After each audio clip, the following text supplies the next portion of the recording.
This is a short video seminar on the paper Licensing Life-Saving Drugs for Developing Countries, Evidence from the Medicine Patent Pool. This is joint work with Mark Schankerman at the LSE, and it's forthcoming at the Review of Economic and Statistics. One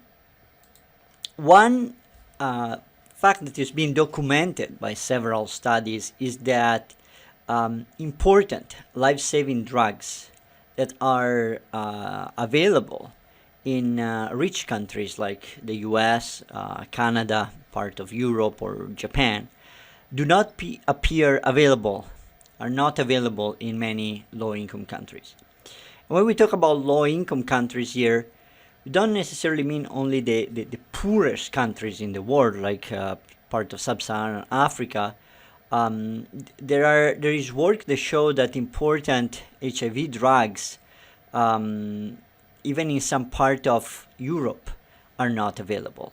There is work that shows that some drugs that were approved by the FDA and so commercialized in the US in the mid-2000s are not available in many countries in East Europe almost 10 years after. And several studies have looked at why this is the case. I refer here in this slide. One of the papers is by my co-author Mark Schankerman with Ian Colborne and Jenny Langeau. They show that factors like the national income of a country, the strength of the patent system, the price regulation system seem to be important drivers of this limited availability, because they affect the profitability of firms to operate in the country and provide these type of products.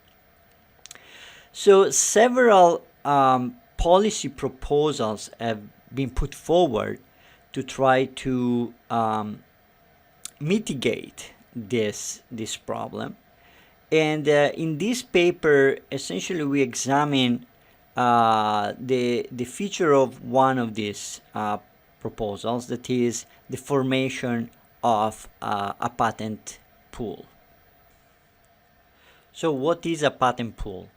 Patent pools are defined as voluntary arrangements where the owners of patents authorize an organization, these patent pools, to license their patents. Typically, the patent pool license menus of patents as a bundle to third parties. These are organizations that are expected to facilitate commercialization of patents and follow-on innovation. And the idea is that there are two main channels for which the pool may facilitate access to patents. The first is that as someone that wants to build a new technology, I can access to many patents with just one negotiation. So from the economics perspective, you replace a multilateral bargaining problem in which you have to negotiate with multiple parties with a bilateral negotiation problem, which you negotiate only with one entity. The second aspect here is that these pools are specialized entities that negotiate only license to patents, in particular patents of particular type of technology. So by also having a negotiation with a specialized entity, you expect transaction costs to kind of go down. So this reduction in transaction cost is expected to facilitate access to patents. These are widely used in particular technology area like electronics and telecommunications. Those are areas where products rely on multiple patents and also complementary patents. So you need all these patents to produce a technology. So this is an area where you expect easy access to complementary technology input to really facilitate diffusion of the technology and follow-on innovation. In the area of biomedical innovation, in particular pharmaceuticals, recently there's been a discussion of using patent pools, but with a different type of focus. Here the focus is more on the geographic coverage of these pools, on the geographic diffusion of the technology, and on transparent licensing terms. These are expected to be particularly beneficial for poor countries in accessing important medical technologies. And in the past couple of years, there has been discussion on this type of pool even for technologies related to COVID-19. And what we do in this paper is essentially to try to understand whether this type of pool may actually help. Is there any evidence that using this type of policy tool facilitate the licensing of patents? Whether or not essentially putting a patent in a pool increases the likelihood that the patent is licensed is a basic question for the economics of innovation literature, but is a question that is very hard to address empirically. It's hard to address empirically for two main reasons. The first is measurement. Okay? It's very hard to find data on licensing of patents. These are information that typically firms keep as confidential. So even if, as a researcher, you find a pool that is willing to collaborate with you and giving you all the licensing data of their patents in the pool, still you may not be able to address this question because you may not have information on what happened to those patents before they are part of the pool, were they licensed or not, for example. And also, you would like to have data on patents that are not in the pool to construct some kind of control group and compare licensing of patents in the pool with licensing of patents that are not in the pool. And to get this information is really hard. Second, even if you have all this information, the second problem from an empirical perspective relates to identification and endogeneity. The idea here is that patents are not allocated to pools in a random way. There can be reasons why a patent is more or less likely to be part of a pool, to be in a pool, that also affect the likelihood of licensing of the patent. For example, if more patents that are more on demand are more likely to be in a pool, then you would see that these patents are also more likely to be commercialized, but it's not, really the effect of the pool. It's just some bias in the estimation. So what we do in this paper essentially is try to address this with data from the medicine patent pool. It is a pool that has shared with us a lot of information that can help address both of these issues. At least to do a step forward to address all these issues. I would like to point out that this empirical issue is one of the main reasons why, if you look at the literature on patent pooling, there is a lot of theoretical work, but it's much more limited work from the empirical perspective. And I don't have time here. I want to just keep the video short, but in the paper we do, a survey of the literature. We explain, what are the most relevant studies from an empirical perspective in terms of patent pools, and also discuss a couple of recent studies that have used data on the same pool that we're using, the medicine patent pools, to explain how our paper complements the analysis of these papers. So what is the medicine patent pool? The medicine patent pool here is a snapshot from their web page. Is an organization that has a goal to increase access and facilitate the development of life-saving medicines for low and middle-income countries through patent pooling and voluntary licensing. More specifically, is an organization that was established in 2010 by the organization Untitled. Initially, it focused only on HIV drugs for low and middle income countries. In 2015, it expanded its coverage also to drugs related to other diseases like hepatitis C and tuberculosis. What the pool does is first to negotiate with pharmaceutical companies for the inclusion of some of their patents in the pool. Here they look at patents that have potential of large public health impact, in particular in low and middle income countries, and to try to have as many patents as possible in terms of geographical coverage. Once patents are in the pool then offers license to manufacturers that want to produce and sell these drugs in low and middle income countries.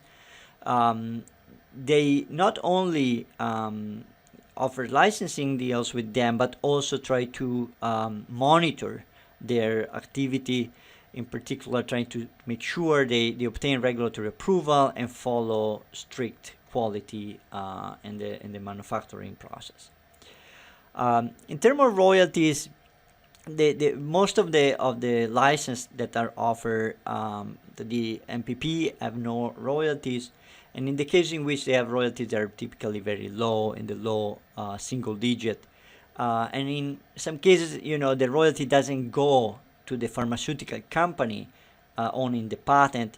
It goes to some non-profit organizations in low and middle income countries that tend to deal with HIV and other diseases. So let me introduce some kind of terminology. Here, there are, when you think about the introduction of a pool, you have to consider them multiple type of license.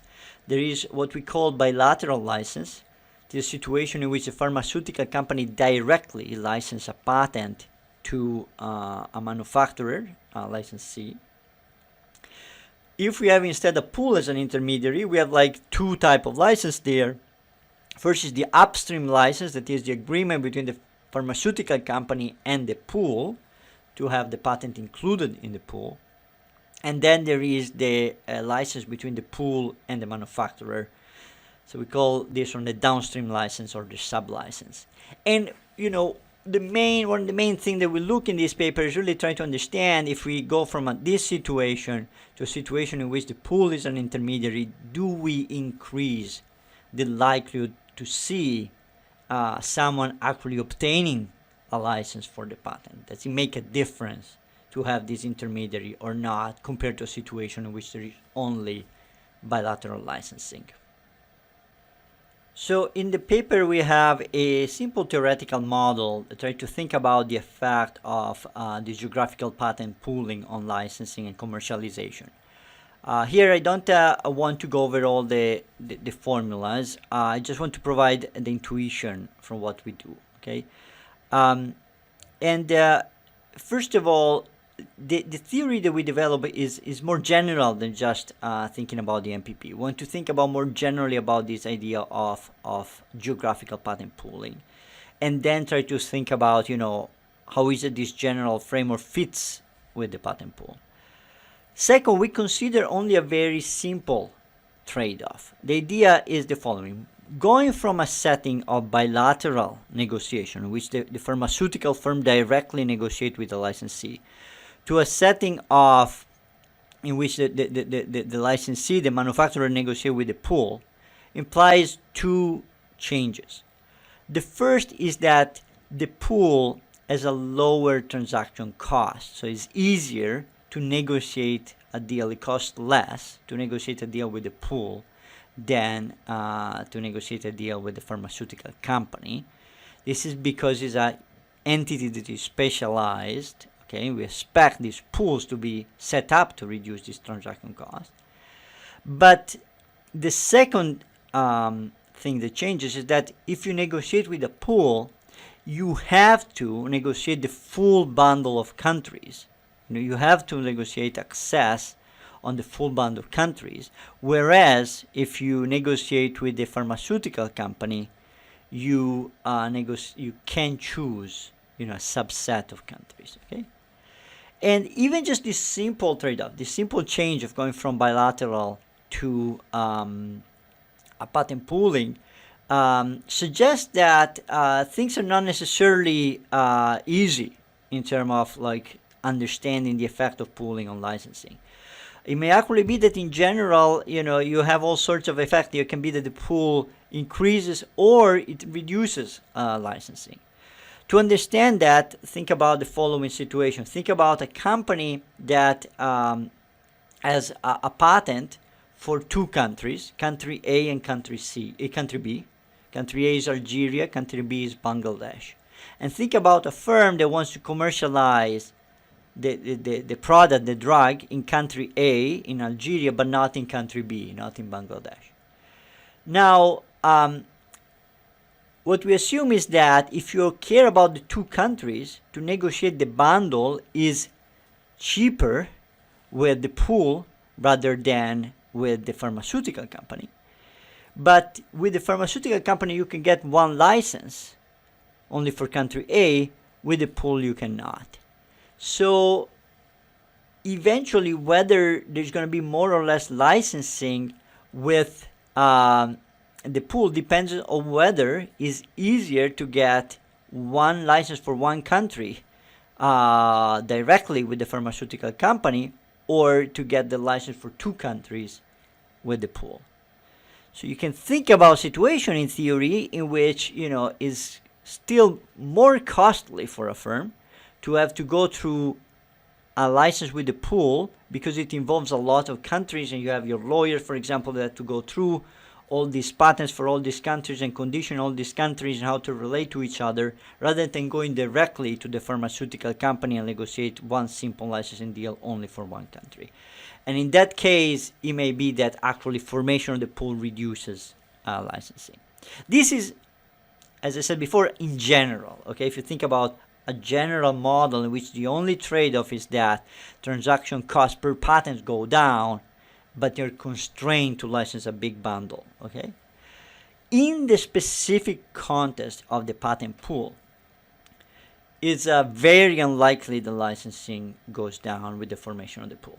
This is because the transaction costs go down a lot with the medicine patent pool.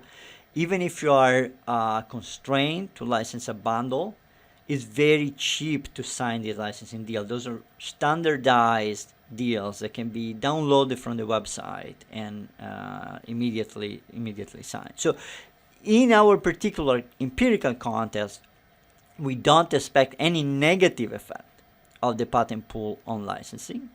There may be no effect, in the sense if licensing costs, the transaction costs are also very low in the bilateral setting, there may be not big change from that perspective. But we wanted to spell out a more general model, because for different type of pools, if there is a future geographical pool in which there is no standardized licensing, for example, and you have to send your lawyers to negotiate these big contracts with multiple countries, it may be actually more costly for the firm than going directly to a patent holder and negotiate a simpler licensing deal involving only a limited number of countries. So empirically, we expect either no effect or some positive effect on licensing in the case of the medicine patent pool. But in general, for studies that will look at other type of pools, there may be also a positive or negative or no effect. Another implication that the model gives is that in the presence of geographical pooling, you should expect a weaker correlation between licensing a patent and commercializing the product. The idea is that, if I care only about commercializing a particular country and there is bilateral licensing, I can go to the pharmaceutical company and get only the country for which I need to commercialize the patent. But in a pool, I'm constrained to license a bundle of countries that not necessarily are countries for which I want to commercialize. So looking at licensing in the case of geographical patent pooling may actually overestimate the effect on actual diffusion of the drug and commercialization of the drug, relative to the case of bilateral licensing deals. This is something that comes out from the model and is consistent, with the case of the MPP. So it's something we want also to look at empirically. So after discussing this theoretical model, we start our empirical analysis. Here we have a data set that is a panel data set, which the unit of observation is a product country year. In terms of time window, we look from 2005 to 2018. As I mentioned before, the MPP was established in 2010, so roughly in the middle of our sample. Products are drugs, and are all the drugs that are listed in the portal MedSpal. Is a portal that is managed by the MPP. It lists all the drugs that are associated to patents in their pool, but also many drugs that are also not in the pool but are considered by the MPP as important in terms of life-saving drugs and with potential high impact in low and middle-income countries. Those are important drugs. A lot of these drugs overlap with the those listed by the WHO as essential medicine for HIV, tuberculosis, and hepatitis C. In some cases, we find some drug in the WHO essential medicine list that were not in the MedSpal portal. We added those to our data and collected information. A product is defined by a molecule strength combination. So, for example, a product in our sample is abacavir 300 milligrams. There are 177 countries. Those are low and middle income countries as defined by the World Bank. And for each of these country product combination, we have information about whether or not there is a patent covering the particular product and whether the patent is active, essentially is being filed and not expired. And the MedSpal provide the bulk of information on patenting, and for those products that we added for which we didn't have the information from MedSpal, we collected information ourselves from several sources like Google Patents and the World Intellectual Property Office, and we did that also with guidance from the MPP. So the key feature of the data is that we don't only have information whether or not there is a patent for the product in the country, but also whether or not there is licensing of that patent. And data on licensing here is obtained from the MPP. The MPP collected information, of course, on their own license and share it with us. So we know all the license that of these patents made by the MPP after the patent was included in the MPP.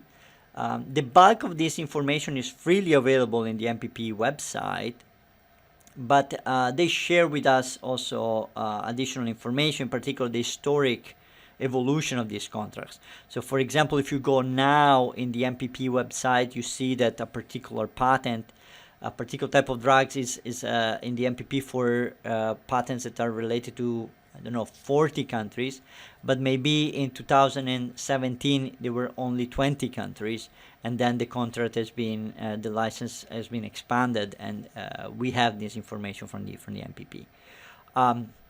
More importantly, the MPP also collected information on two other type of license. First is the license of their patents bilaterally before they are included in the MPP and also during inclusion in the MPP. So the fact that the patent is in the MPP doesn't exclude the fact that they can also be licensed bilaterally. Second, the MPP also collected information on licensing for patents that are not in the MPP. And this is a unique feature of the data. The MPP has obtained this information from public sources, but also because a lot of time the very same pharmaceutical companies that have their patents in the MPP, also those that have control over the patents that are not in the MPP, they share directly the information with the MPP. So we have a measure of licensing for products that are in the pool and products that are not in the pool that can be used for the empirical analysis. We constructed two main variables in terms of licensing. One, we call it deals. It is the total number of a licensee for a patent country year. So we know how many firms have the permission essentially to commercialize abacavir in Algeria in 2016. And then a dummy equal to 1 if there is at least one firm that that has access essentially to the license of a patent. In terms of summary statistics, we have a data set of about 80,000 observation. On average, for 20% roughly of the observation, there is at least one license in place. This is consistent with the idea of limited access of patents and drugs in these countries. But there's also some mechanical stuff here. The product country enter in our sample when a patent is filed, and usually it takes few years between the time of filing of a patent to when you observe the first licensing. So mechanically, there is some zeros there, but still is a fairly low number. Condition of having at least one license in place, you have on average 4.5 licensing deals in place. And of those 4.5 licensing deal, 1.5 are associated to MPP licenses, and roughly 3 are associated with bilateral licensing. So in terms of econometric analysis, our most of our regression are going to be standard difference in difference models, which the dependent variable is a measure of licensing for the product in the country, and the key treatment variable is a dummy called MPP that is equal to 1 when the patent for the product country is included in the MPP. So the moment in which the patent for abacavir 300 milligrams in Algeria becomes part of the MPP, this dummy becomes equal to 1. So the dummy really try to the coefficient on this dummy essentially is going to tell us how much licensing goes up or down or doesn't change after inclusion of the patent in the MPP. We control for year effects and for product country fixed effects, and we experiment with different ways of clustering the standard errors. The results are fairly striking. There is a very large positive association between inclusion in the MPP and licensing.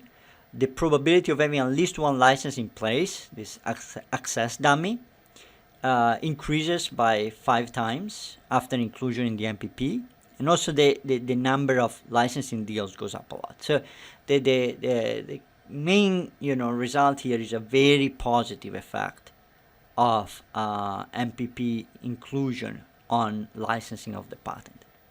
In terms of timing of the effect, the effect seems to be very fast, taking place very quickly.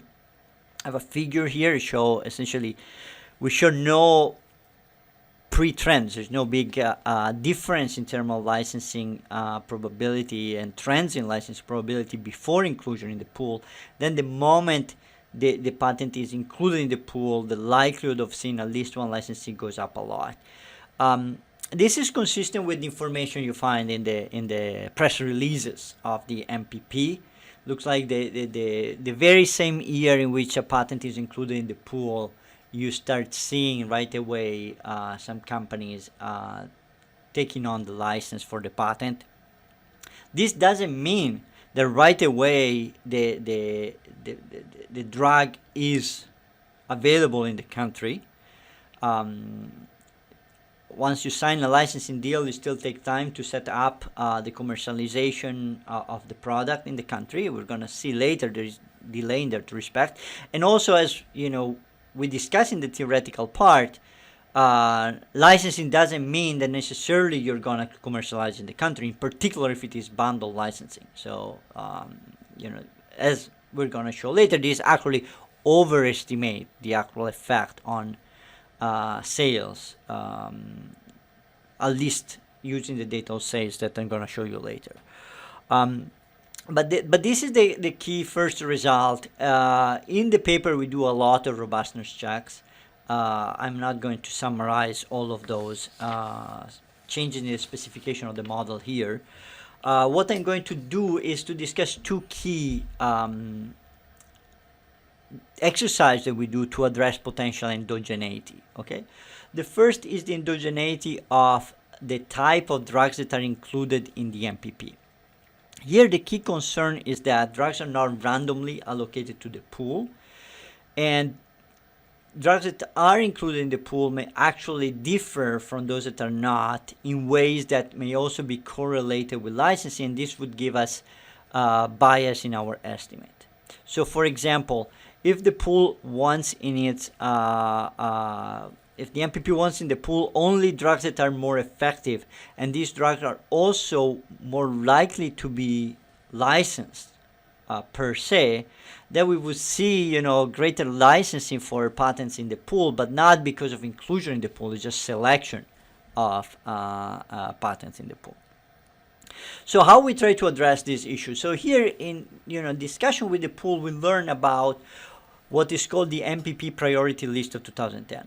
So this is a list of drugs that was drafted in 2010, the year in which the pool was put, in which the pool appeared. And these were drugs that the pool really wanted to have in their pool. And we know that for all these drugs, some kind of negotiation started with the pharmaceutical company owning the patent, but not for all these drugs the negotiation was successful.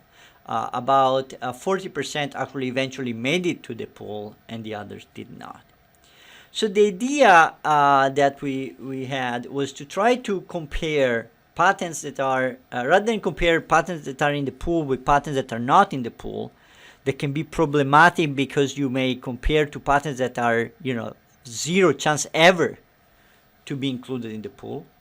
We compare patents that were in the MPP priority list for which a negotiation succeeded, which patents in the MPP priority list for which the negotiation failed. So we compare essentially failed and successful negotiations as a way to have a control group that seems to be as close as possible to the treatment group. This is okay. Also, in this case, it's not, as we discussed in the paper, it's not perfect. Since there can still be unobservable to make the negotiation successful or not, but at least we compare drugs that for which there was strong interest in the MPP, and we know that these drugs had all some chance to be included in the pool because some negotiation started, rather than comparing those in the pool with all sorts of drugs that may had no chance at all. And this type of exercise has been inspired by the paper by Greenstone, Horbeck, and Moretti. It's a JPE paper of 2010. They look at opening of big plants into and the effect of productivity in cities and locations. And what they do is to collect information on the city for which some big company like Ford was trying to negotiate the opening of a plant, and compare those for which a plant was open with those that were like kind of runner-up in their decision of Ford. And this is more less likely to be problematic compared to comparing the effect on productivity on location in which you have the opening on the plants, with all sorts of other locations that had zero chance of seeing a plant opening. And in this type of analysis, we still find some very positive effect on licensing of inclusion in the pool, even in this much smaller sample, both for access and deals, and suggesting that this type of endogeneity in terms of what is included and what is not a huge driver of our estimates in the OLS analysis. The second exercise that we do try to address endogeneity in the countries that are included in the MPP. So for the same drug, I can have that the MPP as the patents for Algeria and Morocco, but the patent for Bangladesh and Tunisia is not. And we try to assess whether or not this can also be a source of endogeneity, in the sense that it can be that, for example, the countries that are not included are countries for which you expect a lot of licensing from bilateral negotiation, and that would actually underestimate the effect of the MPP. So what we do to address this type of endogeneity, also here with discussion with the pool, we learn that there is a strong interest from the MPP in having patents from countries that are classified by the World Bank as low income and middle income. But among middle income countries, the World Bank distinguishes between lower middle income and upper middle income. And the key thing that came out with discussion with the MPP is that in many cases, upper middle income countries are not center of the negotiation for inclusion. The idea is that pharmaceutical companies don't want to consider these countries because some of those are really large markets. And also the MPP itself, they think that the income in this country, it can be large enough that there is less benefit to have the country included in the MPP. So we do two things after we learn this in the paper. First, we show that there is indeed a difference in the likelihood of inclusion if a country is classified by the World Bank as upper middle income compared to lower middle income. And the difference is there even within a very narrow window on the threshold for classification between upper and lower middle income. So if a country has an income that is a few $100s above the threshold used by the World Bank to classify it as lower middle income, the chances of being included in MPP goes down substantially. And we use essentially this variation around the threshold for a fuzzy regression discontinuity design analysis, and show that using this variation on the chances of inclusion in the pool, just because the income of the country is very close to the threshold, below or above the threshold, give results that are in line with the one of the OLS, if anything slightly stronger, suggesting that also in this case, endogeneity of the countries that are included in the pool doesn't seem to drive the results. The next step in the analysis is to try to understand whether the effect of the MPP is stronger for some particular type of countries than others. And the idea is that we want to understand whether the MPP implies a stronger change in licensing relative to a situation in which there is no MPP. So we need to understand in what cases bilateral licensing would be strong in the absence of MPP. And we expect bilateral licensing to be there and to be in place if, first of all, there is enough demand for a particular drug. So if you think about HIV drugs, you need to have in the country a substantial population of people in need of the HIV drug. But also, given a large population of people that need the drug, uh, we need to distinguish between two possible reasons why firms engage in bilateral licensing. There may be the firm engaging in bilateral licensing because they want to make profit out of it. So in that case, conditional on having a large population with need of HIV drug, you would expect more bilateral licensing when this population also have a lot of income, and therefore less impact of the MPP in situation with higher income. Or it can be the case that pharmaceutical company engage in bilateral licensing for corporate social responsibility motives, not really for making profit, but to somehow to get a reward from this impact that they may have in poor countries with high population. In that case, we would expect lower impact of the MPP in cases in which there is a lot of people in need of HIV drugs, but also low income available to these people.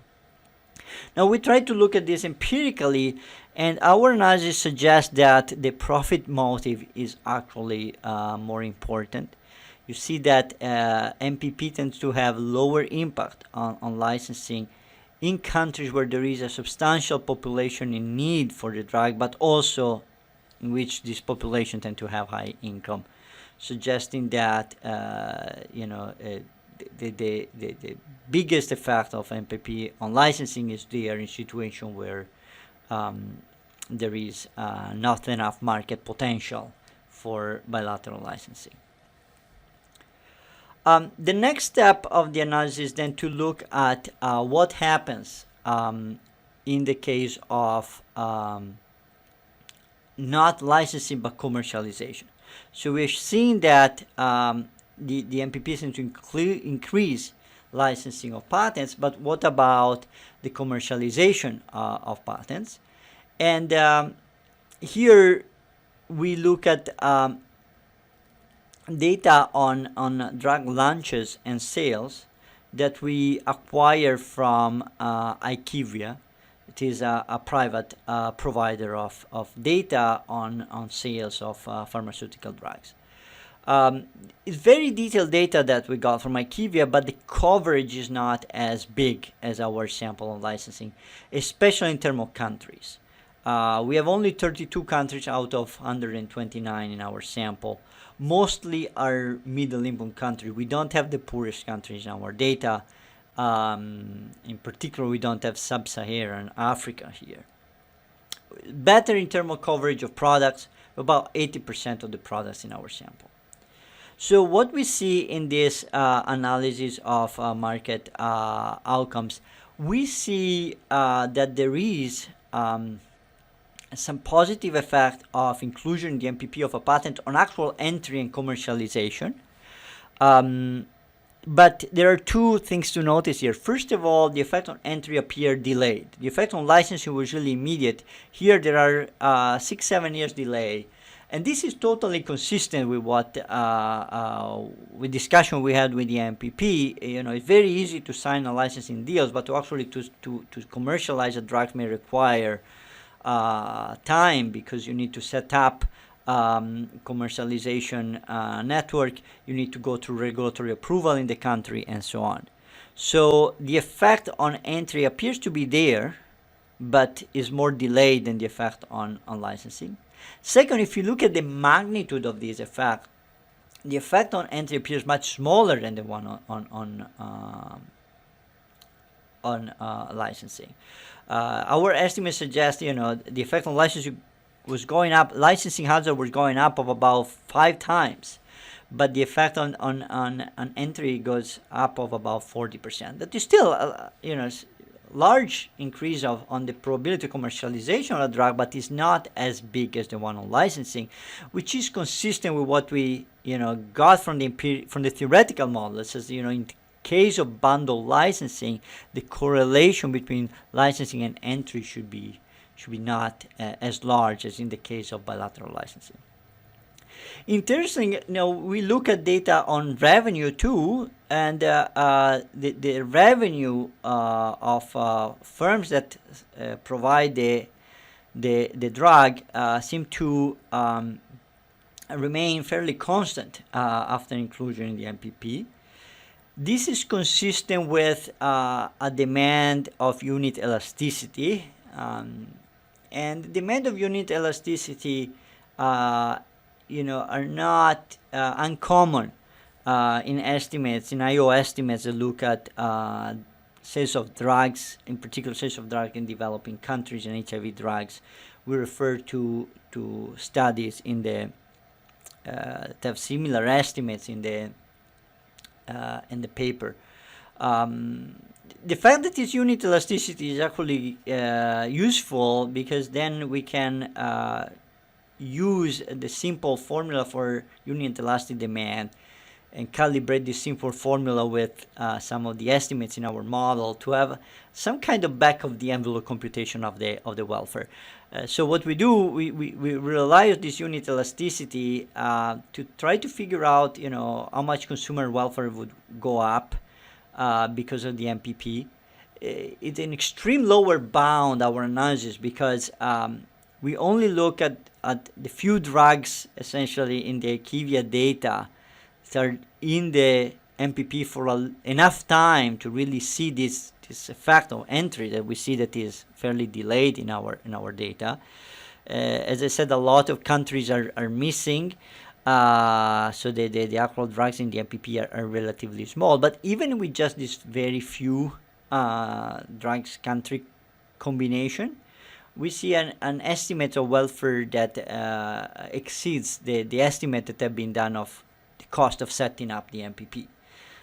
Suggesting that even with this extreme lower bound of welfare, there's a suggestion that it was a good thing to have this patent pool in place.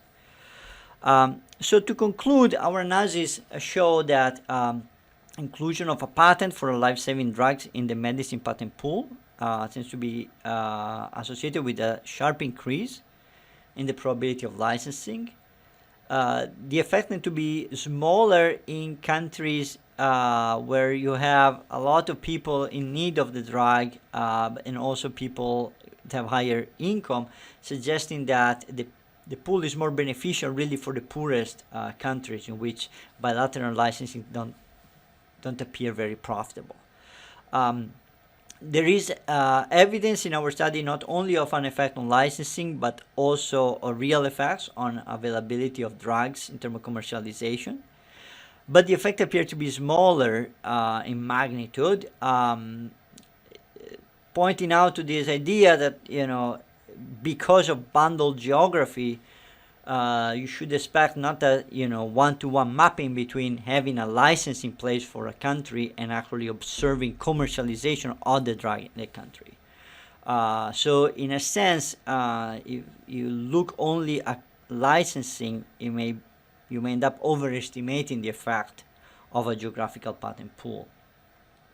But overall, this positive effect suggests that this type of institution can actually have an impact in facilitating the diffusion of pharmaceutical and more general biomedical innovation in low and middle income countries. So thank you for your attention.